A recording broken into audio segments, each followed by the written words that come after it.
I finished editing my video, and as usual, the problem occurs right at the very end, where I tried exporting it and it was just too long for my phone to handle.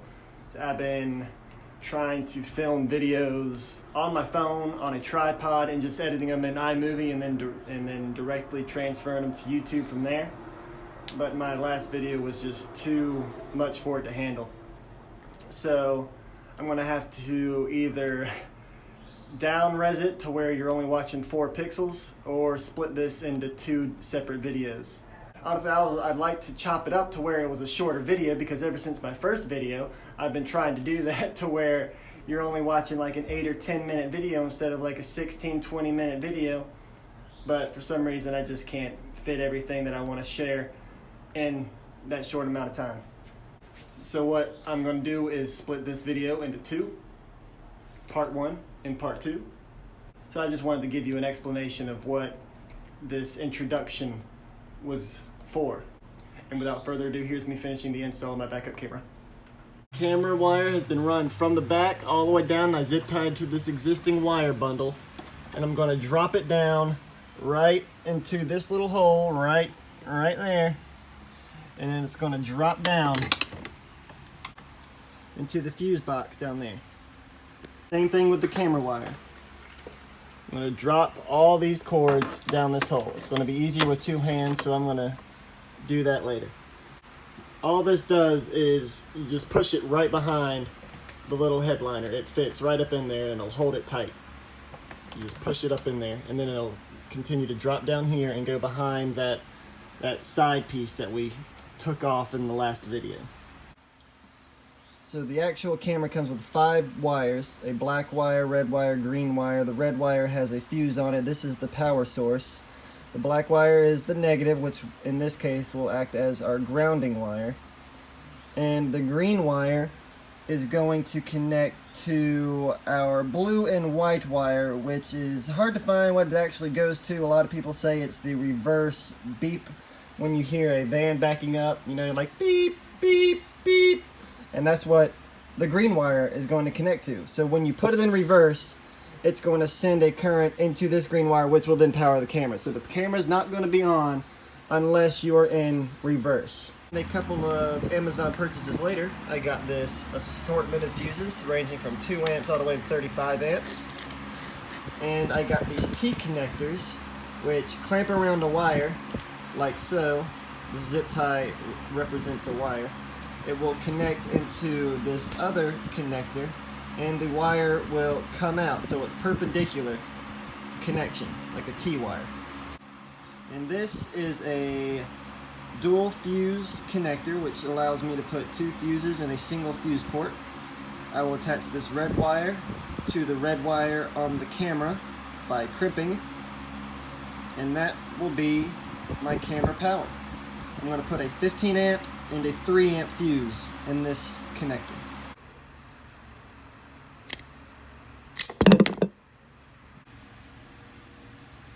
We got that crimped, pull it, make sure it's in there tight, and then we're going to wrap this in some electrical tape. Here we go, 1 connection done. Like I said, 15 and a 3. There's the blue and white wire that I will be connecting my T connection to. And we got this one attached to the green wire, which will now attach to up there where we got our blue and white wire and our T connector. And this will go into number 13, just like that. You know, something that's very irritating is when something's not that complicated, but it just doesn't work, and you can't figure out why it's not working. Is it me? Is it the machine? What's going on? Well, I'll show you. So I got all the wires hooked up, and back here there's the ground wire. Initially I just stuck the black wire inside the hole thinking that was a good enough ground to run the camera for a test, but it wasn't. So after troubleshooting, taking all the wires back apart, putting the camera, shaking all the wires, just trying to get something loose, trying to make it work, I ended up putting a screw in the ground hole, holding the wire to the chassis, and it works fine. Glad it was me and not you. Don't make the same mistakes I did. All right, all the wires are hooked up. Moment of truth. Woo-hoo-hoo! Nice. Got a backup camera. Okay, so my backup camera is in, working. I got my wires relocated along the side. Next step is insulation. What I got here, it's very heavy, is some Reflectix. Well, it's not really Reflectix. Reflectix has 2 layers of kind of a shiny material. I don't know if it's like aluminum or it's just a reflective paper in between, sandwiching some like bubble wrap. This stuff is just the paper, just the reflector paper. And what I'm going to do with this is I'm going to put it on the walls, and what it does is reflects the heat, radiates the heat. And with this stuff, what I see a lot of people doing in their van builds is they just do the Reflectix, the bubble wrap sandwich of the foam, and that's all they put in there. You can't do that. That stuff has an R value of like 1. So it's not very good for insulation, but it is good for reflecting the heat. So putting it in windshields, very good. Putting it on your roof, putting it on the walls, maybe pretty good. We'll see. Put it on the walls, and then you have your layer of insulation. With this stuff, you have to have an air gap, either in front of it or behind it. So if you're inside and it's hot, the heat won't, if you're inside and you need heat inside, the heat's not going to escape. It's going to bounce off the reflector. If you're outside and heat's coming in, it's going to bounce back off, keeping the inside cool if that's what that's what you want. So basically, it radiates the heat. I'm going to spray it and stick it. Let's get to it.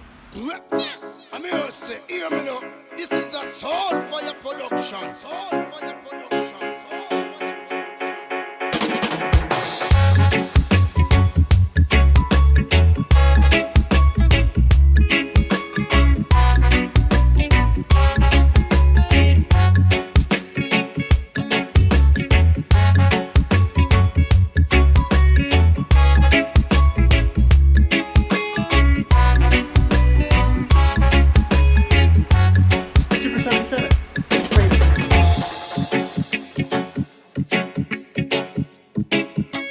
If adhesive is aggressively tacky, it is ready to bond. Okay,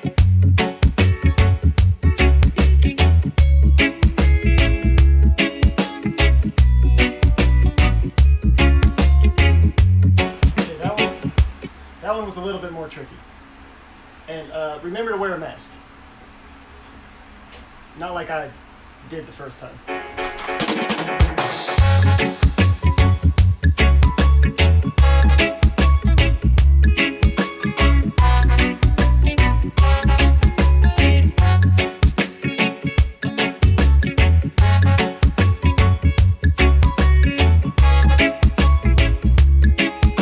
Well, that was to be expected. Actually, a little mishap kind of helped. Now, I can just pull it, cut it, pull it, cut it, pull it, cut it. Nice.